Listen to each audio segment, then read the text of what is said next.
Welcome to the round 16 review. Once again, I'm here with Melly. Okay, Melly, thanks. We're here. Great scores this week. Massive scores from everyone. Some people got their best score for the season, actually. Bastards. But anyway, off already. Seriously. Come back here. Sit down. Okay. So some pretty good scores this week. Some pretty good games. The 5 stays how it is. We'll go through that later. However, some reshuffling there. We have a news later after this week. So let's get to it. First of all, let's start off with, who are you? Let's start off with I'm Rolling. That's right, I don't know who you are because you're nobody. I'm Rolling versus Seek and Destroy. Let's start off, first of all, the full forwards. Chad Wigard was the loophole player for Coley. He came in and got 3 goals, so 19 points. Whereas Charlie Dixon got donuts, so unlucky there. Tom Hawkins got 19 points as a half forward, and LaCroix got 33 points as a half forward for Second Destroyer. So 38 points altogether in the forward line, not very good, although he did do better than some. Anyway, Nick Rewalt, 63 points as utility. Didn't have a very good game. Would have been probably a better half forward for him this week, but oh well. Nick Rewalt, 63 points as utility. Whereas Jack Stevens, 119 points. 21 kicks, 20 handballs, 12 tackles in the goal, 12 clearances as well. It's really probably a better halfback. But still, what a fantastic effort there by Jack Stevens. 119. They actually got him the win in the end, really, if you think about it. Lockie Hunter versus Jack McRae in the midfield. Both the Western Bulldogs boys got 13 kicks, 11 handballs each. McRae did also actually get 9 tackles as well, to be honest. So, good effort there by McRae. Got more tackles than I thought he would have ever gotten. Cade Simpson, 37 points. That's probably his lowest scores. He has, the last couple of weeks have been a bit low. He normally gets over 40, but 37 points. In fact, both of Coley's midfielders, Hunter and Simpson, got pretty low. And James Kelly, a bit lower than what he usually been. He got 30 points for Seek and Destroy. Seek and Destroy chose Sam Moggles in the ruck. Done a good job, really. 20 points. Really, that's all he was after. Better than his other options was Blickstash. Got about 13 or 14. So Sam Moggles did roll 20 points in the ruck, where he was up on the day against Tom Hickey. Great effort from Tom Hickey, 47 in the ruck. A few actually high ruck scores this week too. So yeah. Swallow didn't do very well. 54 as a halfback. Didn't do very well. It's okay, but not compared to Dion Prestia, who got 76 points as a halfback. Great effort by Prestia. 8 tackles, 7 clearances, 31 possessions. And for actual tackles, Elliot Yeo, 17 points as a tackler, where Ollie Wines only got the 9. Travis Bogue was the loophole player for Seek and Destroy. He got 23 possessions and 6 tackles. Not a bad effort there. A couple of players they could have played other than who they had there was Tyler Adams for Coley. He actually got 45 points as a midfielder. Also got 3 tackles, kicked the goal. Would have been better than both his utility and his halfback. And Jack Nunes also got 44 points as a midfielder, so he would probably have been better this week for you as well. But all in all, well done, Seek and Destroy. Great effort, great win. We all want to see Coley lose, so it's absolutely fantastic effort there. Seek and Destroy, 324, defeated I'm Rolling, 293. So well done. Let's move on to the next game now. Here's the first of the massive scores, big scores. No Dumplings, 291, were defeated by Gods of Olympus, 352. That's right, big effort there, 352. All in the back of Todd Goldstein. We'll go through him in a minute. We'll go through him in a minute. That didn't sound good. For No Dumplings, both full forwards actually, or for both teams, both full forwards got kicked 1 goal, 1. That's Stevie Johnson and Jack Darling. The half forwards done as well as each other. 27 points for Eddie Betts, and Jack Rewell got 30 points. Scott Pennery got as a utility, got 63. He was matched by Caniglio with 63. So all in all, if you look at it all here, we're going even and even. Everything's a tie. Heath Shaw, 37 points as a midfielder. Still side bottom, 41 points as a midfielder. Jack Zeeble, 36 points as a midfielder. And Sam Dockley, 43 points as a midfielder. So it's still very, very close. But here it is. Brodie Grundy had a great game, actually. Kicked the goal, got 26 possessions. Probably the game of his life, but the best game he's had. 28 points as a ruckman. 31 points as a ruckman, 28 hit-outs. Great game. Todd Goldstein, 65 hit-outs against Scott Lysett today. So he got 66 as a ruckman. Fantastic effort. And once again, Michael's right on the back of Goldie's tails. In the half-back position, 67 points for Josh Kennedy. Whereas, once again, Rockcliffe, 68 points. So once again, even and even. Mitch Robinson, 23 as a tackler, but Pritis did have 12 tackles and 34 points. A great effort there. What options there for Dasher? If you looked at it, Kieran Jack, I mean, how do you know before the game starts, obviously, but Kieran Jack had like 24 possessions, got 10 tackles, kicked 3 goals. Would have been a great utility this week, absolutely great utility, and would have been above his score of 291 anyway. And realistically, that's probably the only play that either you could have played. Although Dash did have Pavlic kicked 3 goals, Stringer kicked 4 goals, Zebra as a tackle got 36 points, so more options that could have been changed as well. But oh well, these things happen. Dash moves to second last on the ladder, 291 points. He was defeated by Gods of Olympus, who now apparently is only 4 points out of the 5, or 2 points out of the 5, and he's pretty happy and pretty excited about it all. Thinks he's still going to make his run and do his, protect his title, 352. So let's move to the closest game of the round now. The closest game, great game. And in fact, if it wasn't for an injury to Gary Ablett, it probably would have been a different result. Jake Jabroni, still on holidays in Hawaii, 328. Defeated Sugar Daddy's 325. So both good scores there. Sugar Daddy's the unlucky loser. Some of us were unlucky losers. Jake Jabroni's 328. Sugar Daddy's 325. Josh Bruce had a shocker. Only got 1 goal, 1. Whereas Jeremy Cameron kicked 5 goals, back to form. He's been shocking all year, actually. And he got 31 points as a full forward. Best full forward for the week. Tom Lynch as a half forward. Keeps him doing what he does. Also kicked 5 goals. He got 45 points as a half forward. Where Redpath probably had his best game he's had for a few weeks. Only 27 points as a half forward. 10 kicks, 5 marks, and 2 goals. In the, utility, Luke Parker couldn't quite match his 112 points from last week. Only got 69 this week. 15 kicks, 12 handballs, 3 tackles, a goal. So he was a bit down this week. Hopefully he has a shocking game coming up on Thursday too. That'll be great. Where Robbie Gray was the loophole player for Sugar Daddies this week. Brought him in, got 86 points. In the midfielders, Lee Montagna got 43. He actually, we thought he got injured at one stage listening to the radio, but he wasn't. Just having a rest before the break. And Adam Chalor, 39 as a midfielder as well. So, once again, your 40 points of midfielder you're happy with. You always want 50. Whereas Bernie Vince, the last few weeks hasn't been as good as what he has been, but he only got 26. Matched by Callum Ward only got 25. So, both players probably could have had better options there. Mind you, 320 325. It's pretty good scores anyway. Imagine what they could have gotten. In the ruck, more big ruck scores this week. Jacobs got 39 and Max Gorn got 46 in his mid-40s as usual. And Dustin Martin as a halfback, 21 kicks, 17 handballs, 5 tackles, 82 points as a halfback. Also got 8 clearances, so had a great effort there. Probably to get a higher score, probably could have put Dustin Martin in the midfield and probably could have played Lockie Neal as the halfback. Maybe would have been a bit better, or even Lockie Neal in the midfield instead of Bernie Vince. That was probably a good effort there. But yeah, and Tom Mitchell's a tackler, 17. And yeah, so that was Jabroni's, as well as Gary Ablett only got 47. Now Gary Ablett played 70% of the game, was injured. In that 70% of the game, he got, what did he get? 47 points, but got 10 clearances in that time, 3 tackles, a goal. Imagine he played the full game, but how's he supposed to know? I suppose now that he's injured, he can be replaced by Bont. Bont was a tackle this week for Sugar. Got 24 points, but Bont can probably go in as a halfback. This week as a halfback, he also got tackles with 25 possessions and 9 clearances. And has been on a tear in terms of possessions lately. He's been pretty good. This week also kicked 2 goals, so who knows what he could have been. But would have got the 69 as a halfback. Would have got him the win, really, if you think about it. But 3 points of difference. If Ablett didn't get injured, could have been a completely different result. And yeah, there we go. So that's that game there. Let's move on to the next game now. What's the 328, 325? What on Jabroni's anyway? Next game now. Let's go. It's Falcons versus Askews United. Disappointing, actually. Falcons 364 defeated the Askews United 335. The highest losing score of the week. And there was actually a lot of high losing scores. So it's a pretty good week, really. Good scores. 364, 335, ironically, is Phoenix's highest score for the years to date. So he smashed that by 29 points, which was the margin, funny enough. But let's have a look at it. Josh Jenkins, 20 points today. Luke Bruce only got 13.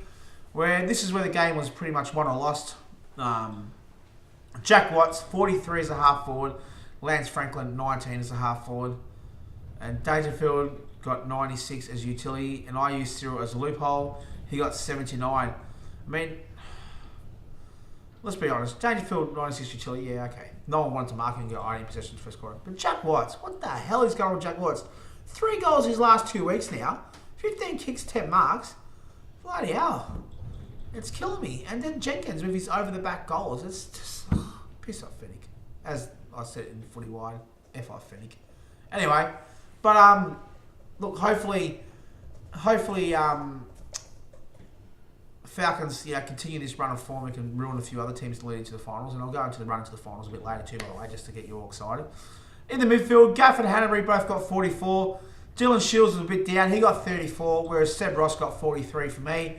Tom Nichols had a great game in the ruck, 33 points. And Segs only got the 26.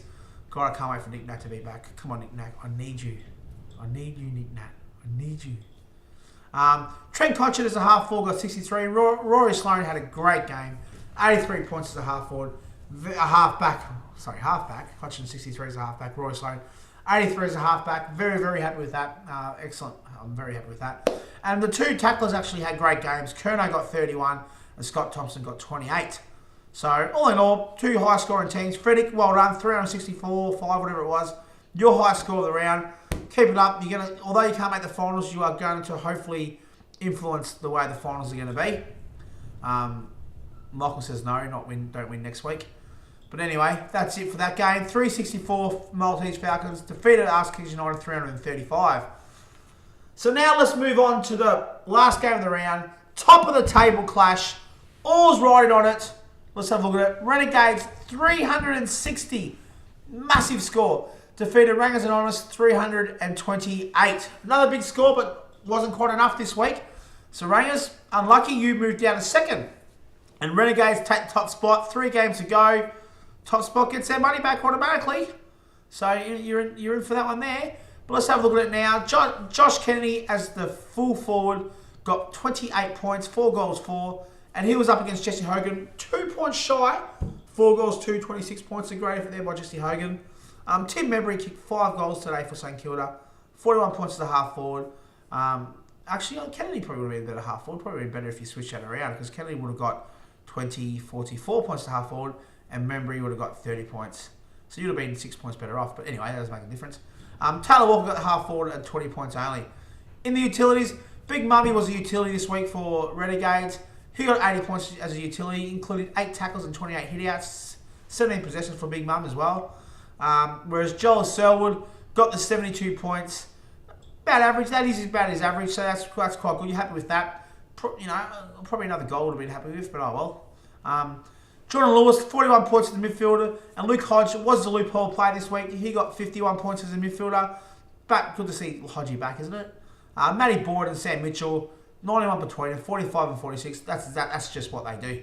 So Mitchell was a loophole for Canada this week. Steph Martin in the ruck got 35 for Renegades. And Sean Hampson, what is he doing?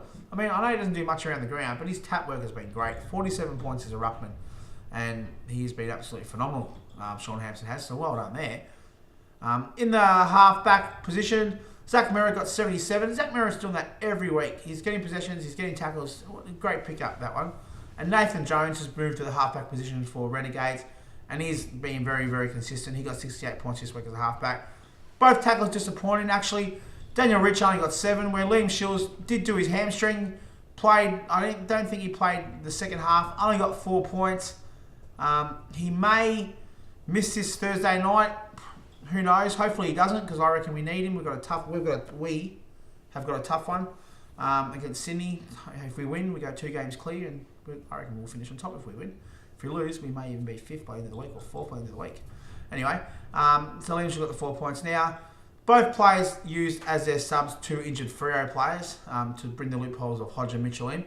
You know, this week, not one Freo player was picked. What a fall from grace. Last year, they were top of the ladder. People were picking them. This week, not one Freo player picked. So that's a bit different, isn't it?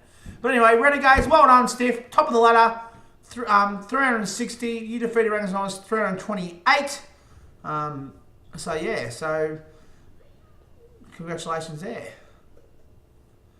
Just a few notable people, guys, before we go into the ladder and the players of the week.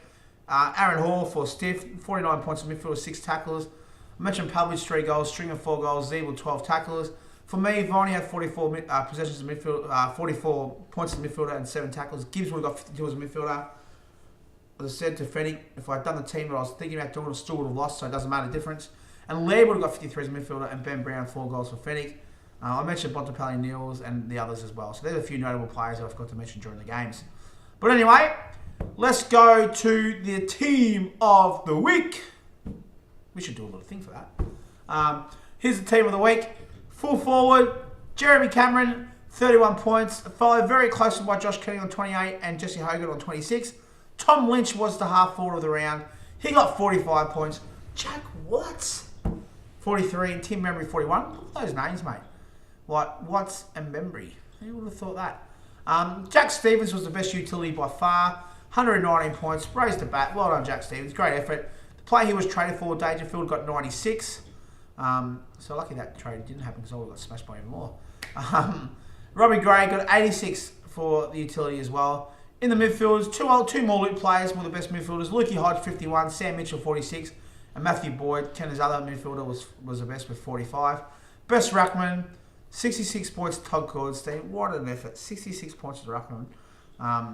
Geez, massive game. Massive effort, that one. Hampson, 47. And Hickey, 47. So 2 big names. And once again, the start of the year, who would have thought we were saying Hampson and Hickey. Best halfback of the round was Rory Sloane. He got 83 points. Dustin Martin only 1 point behind on 82. And Zach Merrick got 77. And the best tackler, Matt Prittis, 34. Ed Curto, 31. And Scott Thompson, 28. So that's the team of the round. Let's go to the ladder now. Alright, so as we can tell, Renegades are on top of the ladder, 44 points.